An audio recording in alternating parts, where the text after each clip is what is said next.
How many nights have you laid awake staring at the ceiling asking God to just tell you what to do? How many times have you stood at a crossroads begging for a sign, a word, anything to show you which way to turn? And in the silence, the doubt creeps in. Maybe he is not listening. Maybe I missed it. Maybe I am not hearing him right. You want clarity, but all you get is fog. You want answers, but all you feel is confusion. And it hurts because you are trying, you are praying, you are seeking, but heaven feels closed. Welcome to Jesus' message now, and the message is this: how to know God's will. Hit that like button right now and write in the comments the name of the city where you are watching from. This helps us understand how far this message is reaching and allows the algorithm to spread this word to more souls who need to hear it today. But here is what you need to understand. God's will is not hidden from you because he wants to play games. It is unfolding in ways you have not yet learned to recognize. Because sometimes God does not speak with thunder. Sometimes he whispers through a closed door. Sometimes his voice is in the peace you feel when everything around you says panic. Sometimes he speaks through the restlessness in your spirit that will not let you settle for less than his best. You have been looking for signs in the sky when God has been speaking through the circumstances of your life, through the people he has placed around you, through the desires he has quietly been shaping in your heart. The truth is, most people do not struggle to hear God. They struggle to obey what they have already heard, because deep down you already know. You know that relationship is not from him. You know that job offer does not align with your calling. You know you are supposed to forgive that person. You know you are supposed to let go of that habit. You know. But knowing and doing are two different things, and God will not give you step 10 when you refuse to take step 1.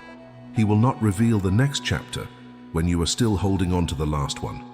Obedience unlocks revelation, and until you move on what he has already told you, do not expect him to tell you more. Remember Moses at the Red Sea. The Egyptians were behind him. The water was in front of him. The people were panicking, and God said something that sounds almost harsh. Why are you crying out to me? Tell the people to move forward. Exodus chapter 14, verse 15. In other words, stop asking me to do something when I have already told you what to do. Stretch out your hand, step forward, obey, and then you will see the miracle. Not before, not when it is comfortable, not when it makes sense. You obey first. The sea opens second. That is how faith works. That is how knowing God's will works. You do not get the full picture before you take the first step. You get enough light for the next step.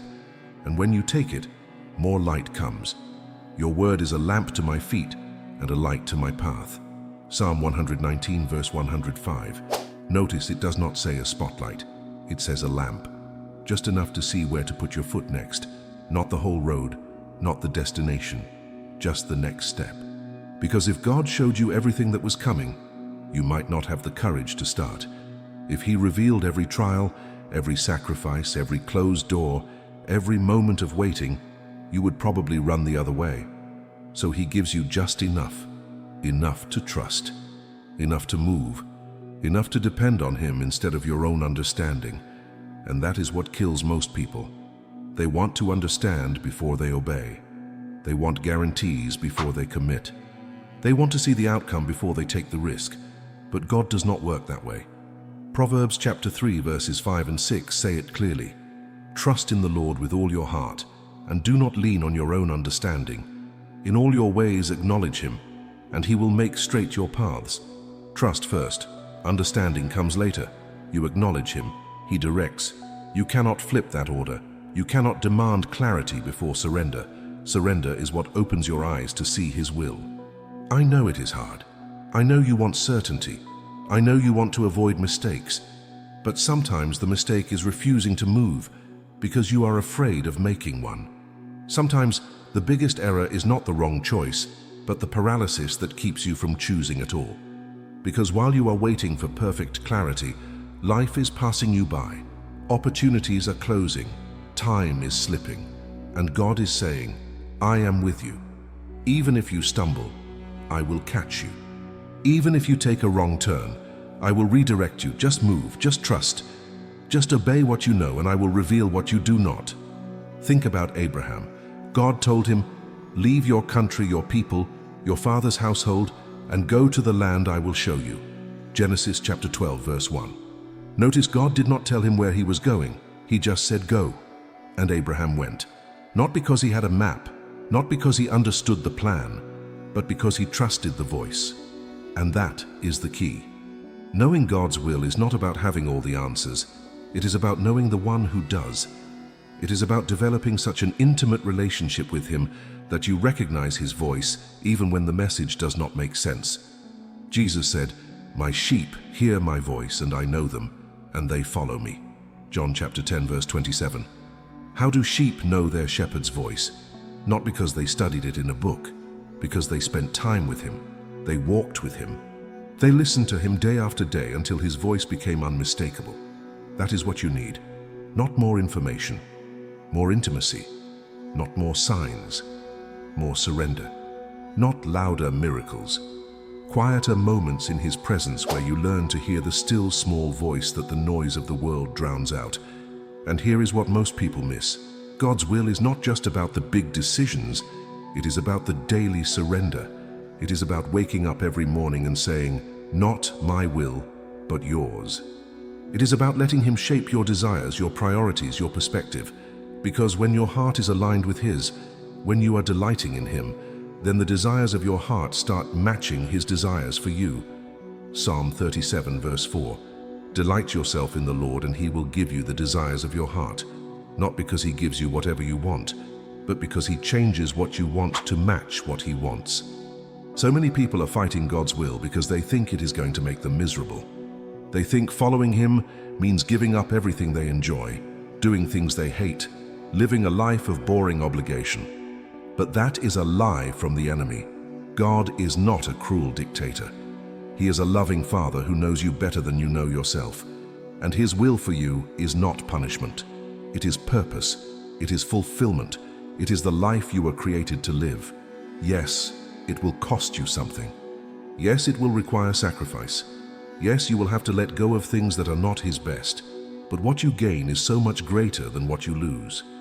Jesus said it this way, "Whoever finds his life will lose it, and whoever loses his life for my sake will find it." Matthew chapter 10, verse 39. The life you are clinging to, the plans you are holding so tightly, the control you refuse to release, that is what is killing you. And until you let it go, until you surrender it completely, you will never find the life God has for you. The real life, the abundant life, the life that satisfies your soul in ways the world never could.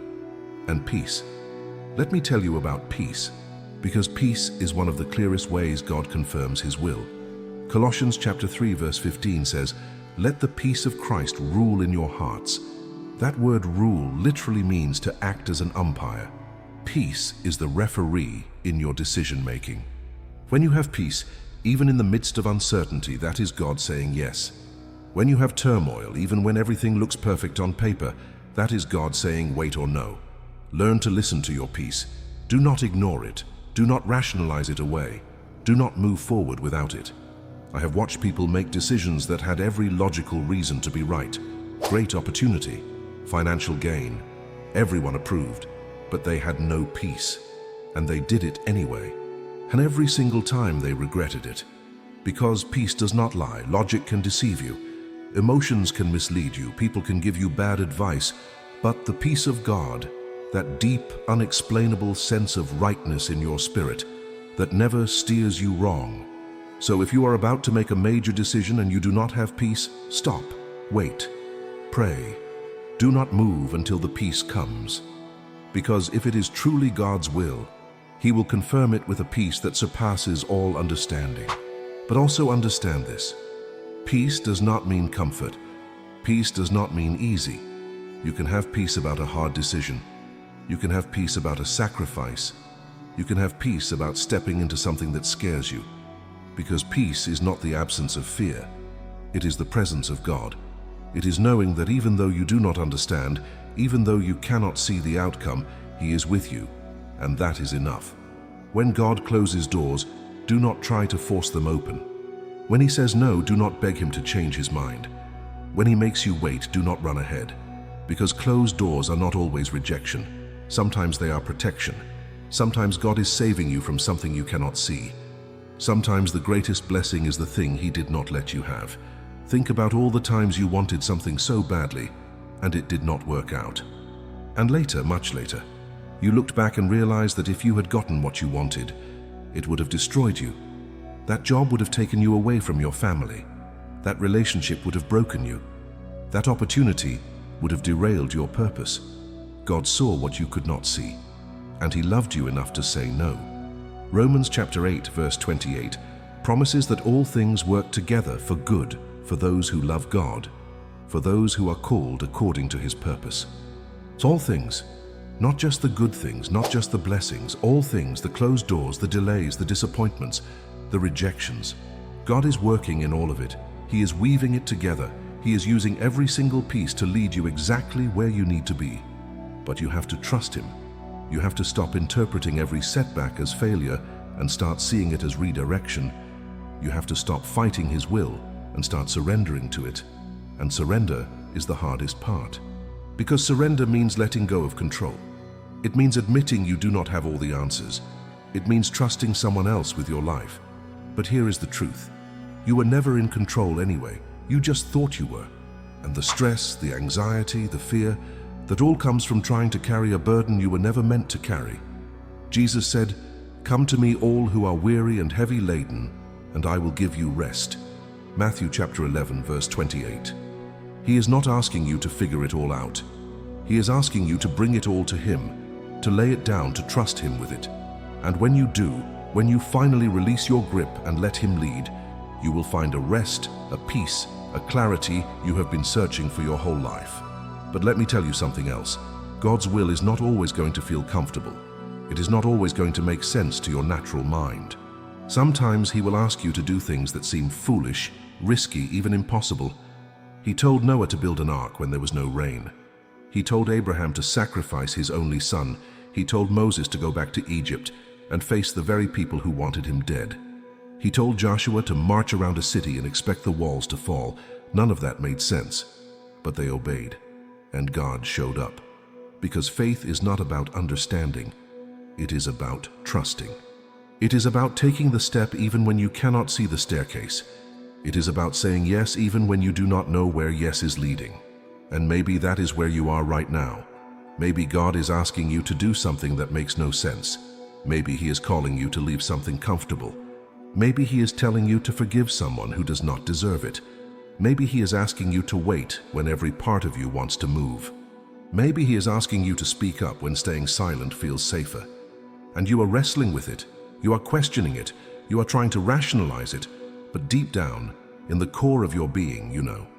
You know what He is saying. You just do not want to do it. Because it is hard. Because it is costly. Because it is scary. But can I tell you something? The cost of disobedience is always greater than the cost of obedience. Always. You think you are protecting yourself by holding back. But you are actually robbing yourself of the breakthrough that is waiting on the other side of your yes. You think you are being wise by staying in your comfort zone, but you are actually settling for less than what God has for you. You think you are avoiding pain by refusing to obey, but you are actually choosing a different kind of pain. The pain of regret. The pain of wondering what if. The pain of living beneath your calling because you were too afraid to step into it. Jonah tried to run from God's will. He knew what God was asking him to do, he just did not want to do it. So he got on a boat going the opposite direction. And what happened? A storm, chaos, danger. He ended up in the belly of a fish for 3 days. And even then, even in that dark, suffocating place, God gave him another chance. Chapter 2 of Jonah shows him praying from inside the fish. And God heard him. God rescued him. God brought him back. And this time, Jonah obeyed. And an entire city was saved. But think about all the pain, all the suffering, all the turmoil that could have been avoided if he had just said yes the first time. You see, God's will is not going to change because you run from it. He is patient. He is merciful. He will give you chance after chance. But every time you say no, every time you delay, every time you disobey, you are prolonging your own suffering. You are staying in the wilderness when you could be in the promised land. You are circling the same mountain when you could be climbing to the summit. Stop running. Stop resisting. Stop making excuses. Just obey. Do what he told you to do. Say what he told you to say. Go where he told you to go. Forgive who he told you to forgive. Let go of what he told you to release. And watch what happens. Watch how the storm calms. Watch how the path clears. Watch how the provision shows up. Watch how the peace floods your soul.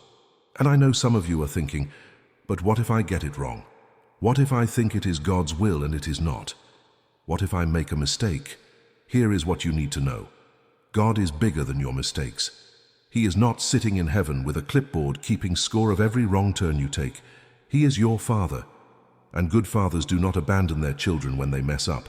They guide them, they correct them, they redirect them. Proverbs chapter 3 verses 5 and 6 again. Trust in the Lord with all your heart, and do not lean on your own understanding. In all your ways acknowledge him, and he will make straight your paths. Did you catch that? He will make straight your paths. Even when you veer off course, even when you take a wrong turn, if you are acknowledging him, if you are seeking him, he will straighten it out. He will get you back on track. He will use even your mistakes to teach you, to grow you, to prepare you for what is ahead. So stop being paralyzed by the fear of making a mistake. Stop waiting for 100% certainty before you move. You are never going to have 100% certainty. That is what faith is for. Faith is taking the step when you only have 50% clarity. It is moving forward when you only see the next step, not the whole journey. It is trusting that God is with you, guiding you, correcting you, leading you, even when you do not feel it, even when you cannot see it, even when everything around you is screaming that you are lost. David understood this. Psalm 23, "The Lord is my shepherd, I shall not want. He makes me lie down in green pastures. He leads me beside still waters. He restores my soul. He leads me in paths of righteousness for his name's sake. Even though I walk through the valley of the shadow of death, I will fear no evil, for you are with me." David was not always on the mountaintop. He walked through valleys, dark valleys, valleys where death felt close, valleys where he could not see the way out. But even there, even in the darkest moments, he knew God was with him, and that was enough. Not because the valley disappeared, but because the presence of God made the valley bearable. The presence of God gave him courage. The presence of God reminded him that this was not the end, and that is what you need to hold on to. God's will is not always about comfort. It is about his presence. It is not always about clarity. It is about trust. It is not always about immediate results. It is about long-term purpose, and sometimes, often actually, God will lead you through uncomfortable, unclear, difficult seasons, not because he is punishing you, but because he is preparing you. He is building something in you. He is shaping your character. He is deepening your faith. He is positioning you for what is coming. And if you run from the process, you will forfeit the promise. Think about Joseph. God gave him dreams when he was young, dreams of greatness, dreams of leadership, dreams of his family bowing before him. And what happened next? His brothers betrayed him. They sold him into slavery. He was taken to a foreign land. He was falsely accused. He was thrown into prison. Years passed. Years of injustice, years of waiting, years of wondering if God had forgotten him. But God had not forgotten. Every single thing Joseph went through, the betrayal, the slavery, the false accusation, the prison, it was all part of God's plan.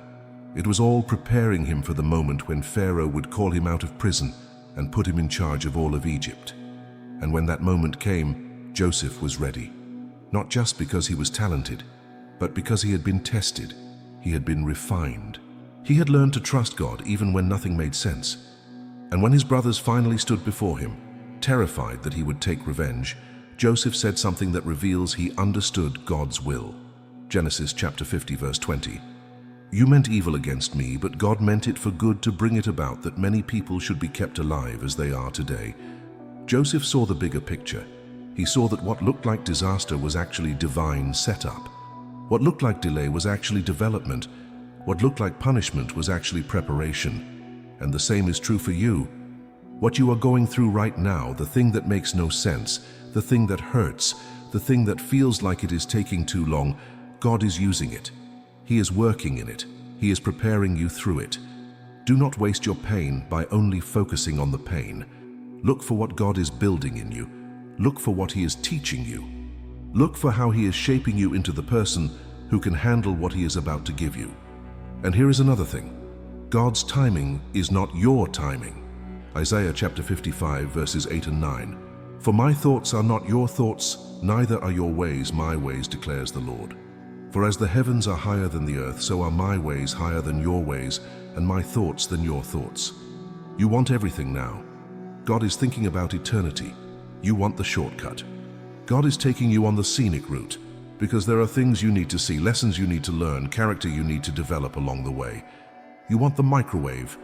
God is using the slow cooker, because what He is preparing in you cannot be rushed.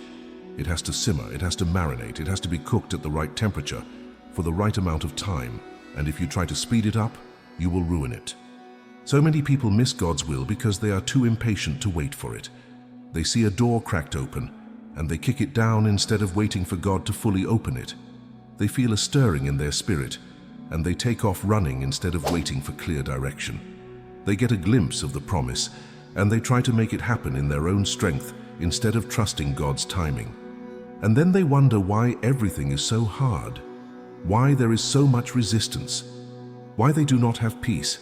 It is because they are not in God's timing. They are ahead of Him or behind Him, but not with Him. And when you are out of sync with God's timing, even the right thing becomes a struggle. Abraham and Sarah experienced this. God promised them a son, but years passed and nothing happened, so Sarah came up with a plan. She gave her servant Hagar to Abraham so he could have a son through her. And Abraham went along with it. They were trying to help God out.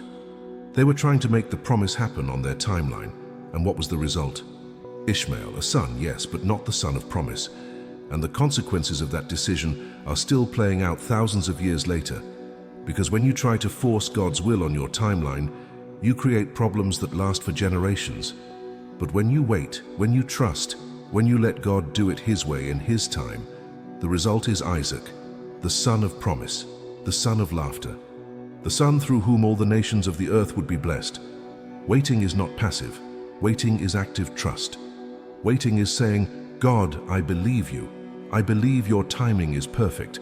I believe you see what I cannot see. I believe you are working even when I do not see evidence of it. And I am going to rest in that. I'm going to stop striving. I'm going to stop trying to control. I'm going to stop forcing doors. I'm going to wait on you. And while I wait, I am going to worship. I am going to obey what you have already told me. I am going to stay faithful in the small things. I am going to keep showing up.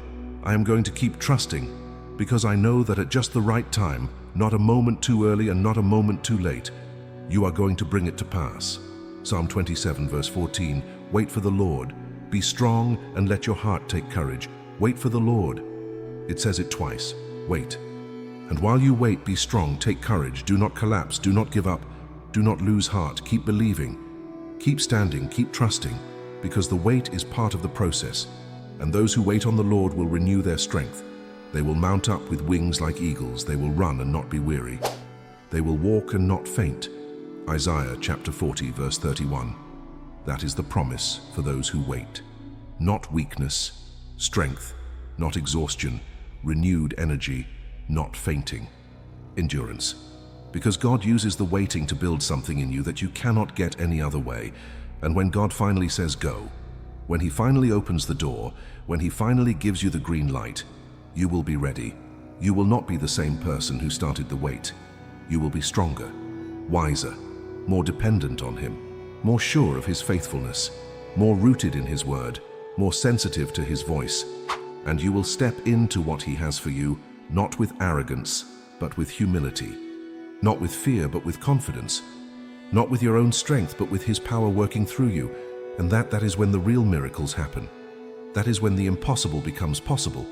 That is when God shows up and shows off in ways that leave no doubt that it was Him and not you.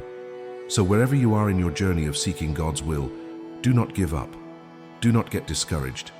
Do not think that the silence means He does not care. He cares more than you know. He sees you. He hears you. He is with you. And He is going to make it clear. Maybe not all at once, maybe not in the way you expect, but He will guide you step by step, day by day, moment by moment. He will lead you. Just keep your heart open. Keep your spirit surrendered. Keep your eyes on Him. And trust that the God who began a good work in you will be faithful to complete it. Philippians chapter 1, verse 6. And I am sure of this, that He who began a good work in you will bring it to completion at the day of Jesus Christ. He is not finished with you. He is not done. He has not given up. He has not changed His mind. He is still working. He is still speaking. He is still leading. And if you will just keep following, keep trusting, keep obeying, you are going to look back one day and see how every closed door, every delay, every detour, every moment of confusion, it was all part of His perfect plan. It was all leading you exactly where you needed to be. And you will say, just like Joseph said, what the enemy meant for evil, God meant for good. Now, before we close, I want you to do something. Go to the comments right now and write these words: I trust your will. Not as an empty phrase, but as a declaration, as a surrender, as a commitment that you are going to stop fighting and start following, that you are going to stop demanding answers and start trusting the one who has them, that you are going to stop living by your understanding and start walking by faith. Write it. I trust your will. Let that be your prayer. Let that be your posture. Let that be your peace. And then take the next step. Whatever God has already told you to do, do it. Stop waiting for more clarity. Stop asking for more signs. You know what He said. You know what He is asking. So do it. Obey it. Walk in it. And watch how everything starts to shift. Watch how the fog lifts. Watch how the path clears. Watch how His will becomes not just something you know in your head, but something you experience in your life.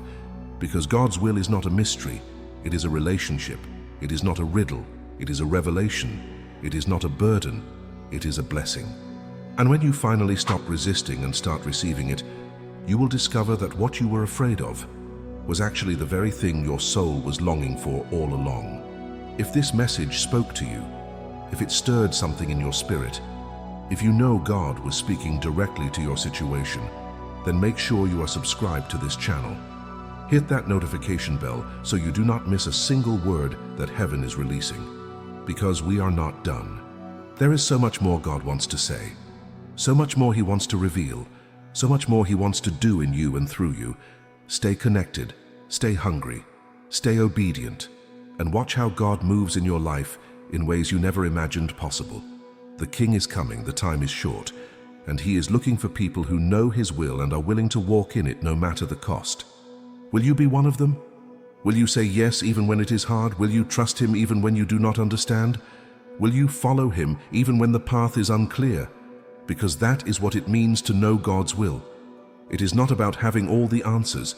It is about knowing the one who does, and walking with Him one step at a time, one day at a time, one decision at a time, until the day you stand before Him and hear the words every believer longs to hear. Well done, good and faithful servant. You knew my will and you walked in it. Now enter into the joy of your master. That is the goal. That is the prize. That is what it is all about. Not comfort, not clarity, not convenience, but faithfulness, obedience, trust.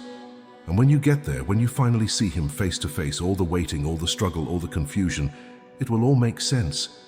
And you will realize that every single moment, every single trial, every single test, it was all worth it. Because you were walking in the perfect will of the God who loved you enough to give His Son for you. And there is no greater purpose, no greater calling, no greater privilege than that. So go, walk in His will, live in His purpose, trust in His plan, and watch how He transforms your life from the inside out. You were made for this. You were called to this. You were chosen for this. Now step into it, with courage, with faith, with surrender, and with the absolute confidence that the God who called you is faithful, and He will see you through every step of the way.